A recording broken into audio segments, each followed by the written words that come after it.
y'all, and welcome to Mindful Mama. If you're new here, I'm your host, Mia, a 36-year-old single black mom, a full time college student, full time employee, and navigating life with having ADHD. If you feel like you're doing the most with having the least some days, well, this is the space for you. This is a space for honesty, connection, and support because we're in this together. So, before we jump right in to episode 2, I just want to thank everybody for all the love and support on my introduction episode, rolling this podcast out. I greatly appreciate you all. And again, I just want to say thank you so much. But let's get into it. Going straight in to episode 2, we're calling it Juggling It All. ADHD, motherhood, work, school, fitness, social life, all of it, right? We're trying to do the most with having the least amount of time, mental space, energy, and everything else in between. So I want to talk about like a day in my life, right? Mind you, I have a 9-year-old son and we both have ADHD. So, of course, first thing in the morning, neither one of us has taken our medicine. So, of course, we're not locked in and focused like we should be because it's 6:30 in the morning. So, I'm trying to peel him out of the bed. I'm trying to make sure I get clocked in because I do work from home and trying to make sure that he's on this routine schedule that we usually have during the school year, right? So, during the school year, it can be a little bit rough because in the mornings, he's not really like, I don't know if he's not awake. I don't know if he just doesn't care or what have you, but getting him to do what he needs to do, I can honestly say sometimes is the most stressful thing that I can do my whole entire day. Work don't even stress me out as much. Now, I have gotten him to the point where he is super independent, making his own breakfast, making lunch, brushing his teeth, washing his face, all that kind of stuff that a 9-year-old should be doing, right? And if they don't, it's cool.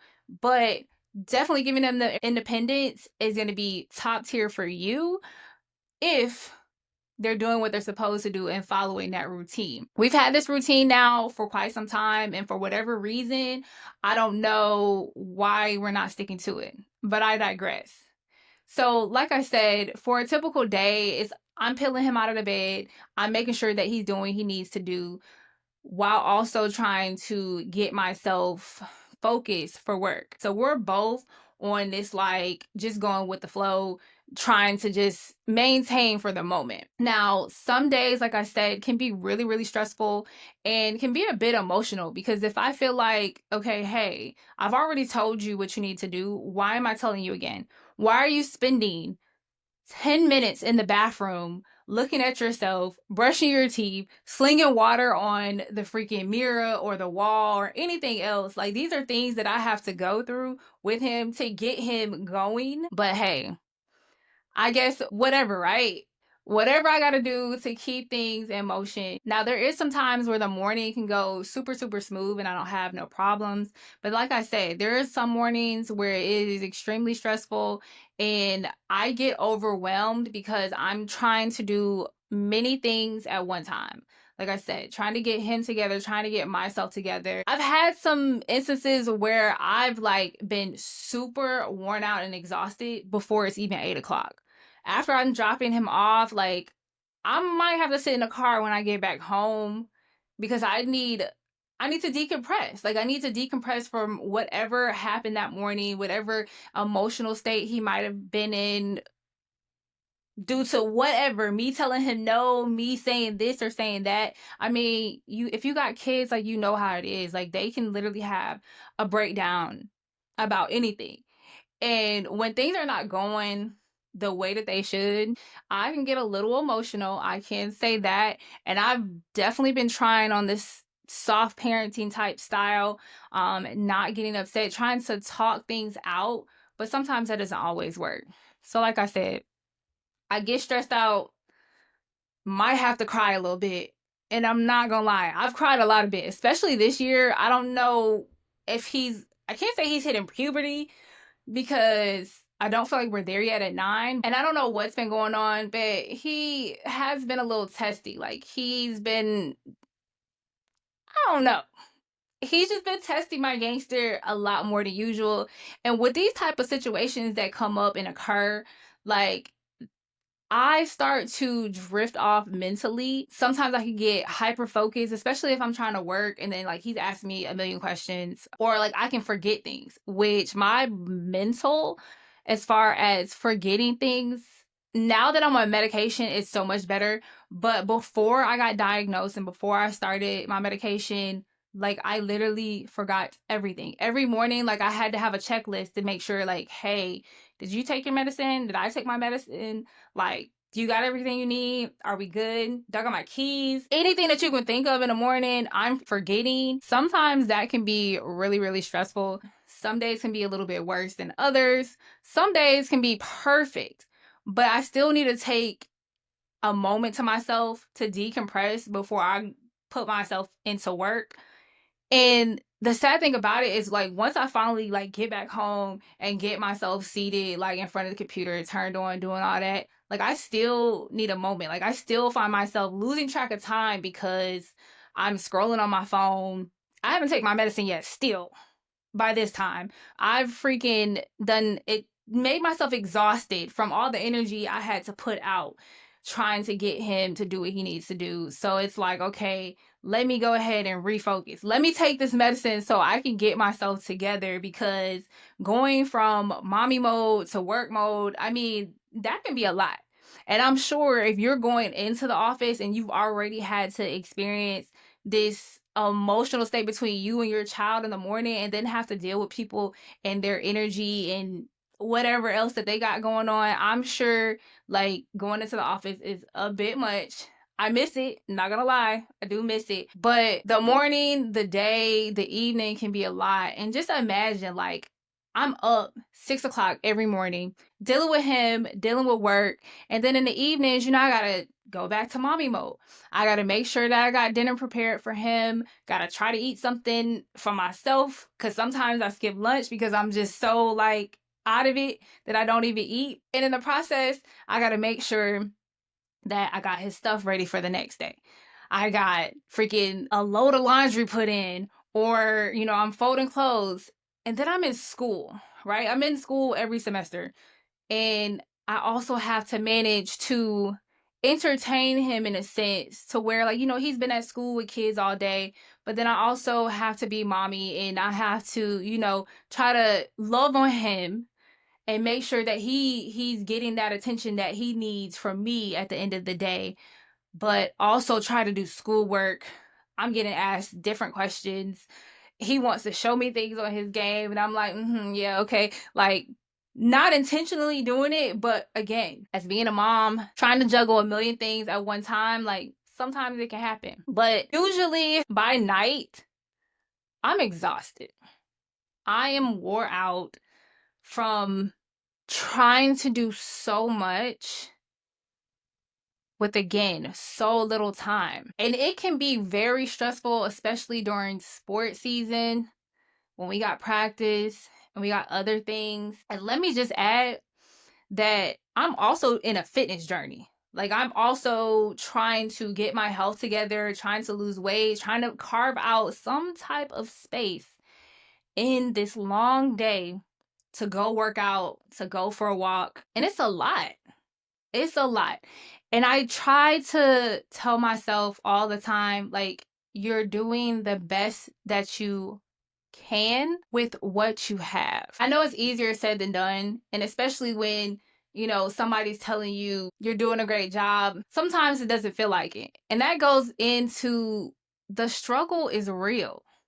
The struggle can be so real, trying to maintain yourself while also having a kid, while also dealing with all these standards that society has set for us as women, as Black women, as single parents, as employees, college students. We have so much that's stacked on top of us that it can be overwhelming. I find myself at a point where sometimes it feels like I'm lacking rest. Like I'm lacking that me time. because even when I do get a break, maybe he's gone on the weekends or, maybe I'm off, like I find myself trying to do so many different things during that break. I'm still trying to maintain the household when I'm supposed to be also maintaining myself with self care, self love, pouring back into myself because I'm doing so many different things and pouring into my child, pouring into, my coworkers or friends or family members or whatever might be going on, that I'm still trying to give so much and not giving to myself during my me time. And I will say that I feel this a lot. Like I feel guilty because if I do take some time for myself, if I do, go off the grid for a little while, I feel like I'm not doing enough. If I let that load of laundry sit there in a basket for a couple days, it's like, dang, you're lazy, right? You're not doing what you're supposed to do. Like you're not adulting, but the laundry is gonna be there. The laundry is not going nowhere. It's not gonna grow legs. It could pile up. I mean, sometimes it happens. It has happened to me where it has piled up so much to the point where I'm just like, Jesus, take the wheel. I need me a maid. Like, I need somebody to come and do this for me because where the hell am I going to put all this stuff? Dishes. Like, I guess I'm being very vulnerable right now, and that's what this is for. Like sometimes you have the people who make sure that they wash their dishes every night before they go to sleep. I'm gonna be honest, like I've had some moments and I've had some days where I just can't. There is nothing left in me to stand on my feet and clean these dishes. And sometimes it's a little bit, sometimes it's a lot. And some days I'm just like, I can't do it. Like we're doing all of these different things by ourselves. Now, yes, I can get my son on the level to wash his dishes, but heck, I'm still trying to get him to clean his room to the capacity that he knows it's supposed to be clean. We're still trying to manage that. I'm still trying to get him in the routine to freaking take out the trash on Thursdays or whenever the trash is full. So it's like, again, doing so many things stacked one after another after another. And honestly, I'm coming to the point where I just have to give myself grace. I just have to remind myself that, listen, you are the only parent in this house. You are the only, and for me, the active parent, the one that's going to the practices, going to the games, dropping him off at school, making sure that he has what he needs and he's getting the proper love, the physical touch, the attention that he needs on a regular basis, while also maintaining my responsibilities. Like I have to give myself grace, and so do you, that we're doing what we can with what we have. Now, throughout this process, um, throughout finally getting diagnosed with ADHD, finally taking my medication, things have gotten, I can't say a little bit better. And if you are someone who feels though that they may have ADHD, if you have not been, properly diagnosed, I 100% encourage you to go seek help. Like honestly, don't do this alone. I know some people are like, oh, I don't want to be on medication. And I mean, I was there. Like, I didn't want to do that. Like, I tried everything in the book to do it without it. But when I say it's helping, it is definitely helping. What can also help with, trying to juggle it all is setting to-do lists, timers for certain things, planners, because my memory is so bad sometimes, and again, it has gotten better, a planner has been top tier for me with trying to juggle all of it.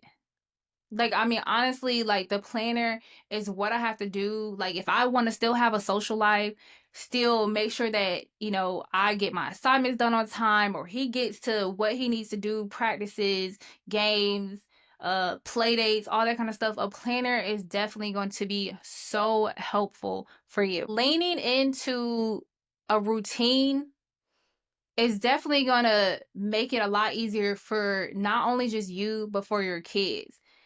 If you got to get one of those whiteboards and do a little checklist for the kids to go by each and every day, that way that you can still have a piece of yourself in the morning, and make sure that you tell them, like, hey, listen, you know what you're supposed to do.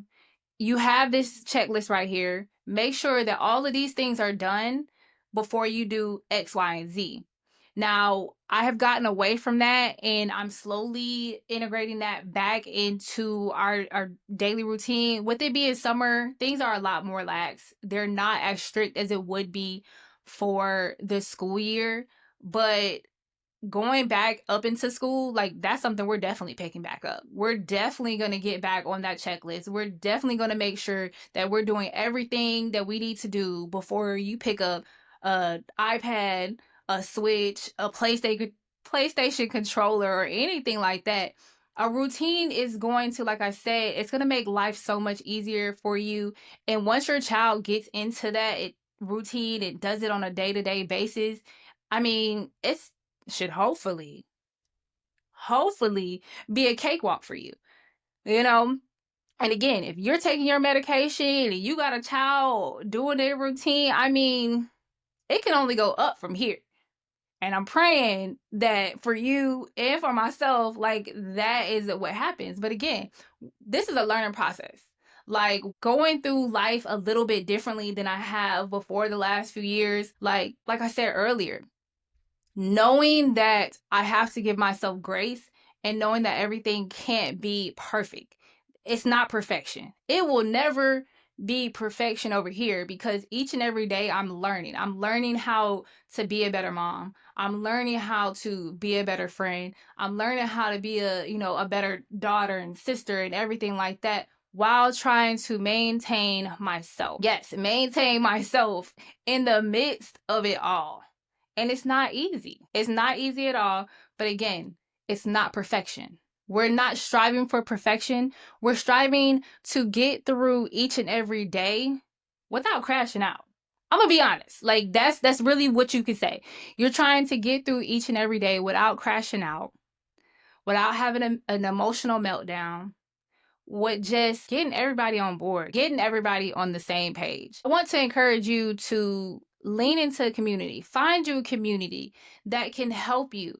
There's so many people out there in the world that are dealing with the same thing and are having these same issues. And again, that's the main reason why, I created this, is because I know I'm not alone. I know there's other people out there that are experiencing these same things that some people might think, these are small, but really they affect so much on a day-to-day basis. Make sure that if you are spiritual, lean into your faith, lean into the church. When I tell you, praying has been so beneficial, giving it to God and allowing Him to do His thing is a game changer. So I encourage you to lean into your community, lean into your faith, lean into your church. Ask for help. Don't be afraid to ask for help, because no one's going to judge you. We're all going and taking this journey day by day. Before I wrap this episode up today, I just want to let you know that you are not failing. You are not lazy. You are simply navigating a system that wasn't built for us, that no one laid out this blueprint. No one provided us with the tools to be able to properly get through each and every day dealing with what we have to deal with. Mental health is not something, and I know for me, it's not something that we discussed or we talked about growing up.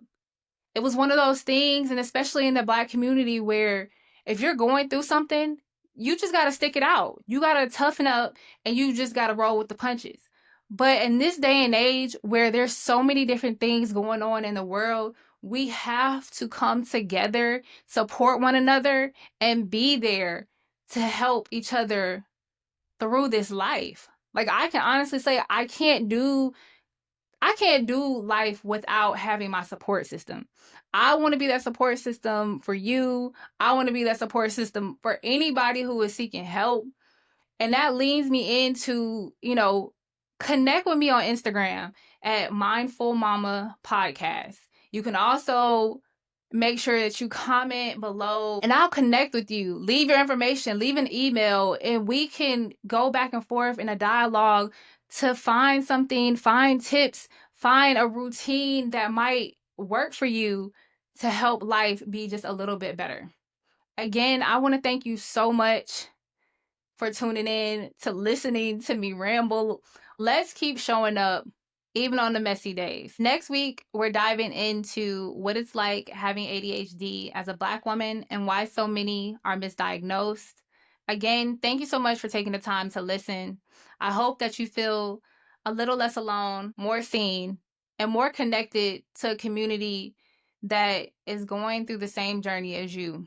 Make sure you like, subscribe, and make sure you tune in to the next episode. Thank you, and y'all be blessed.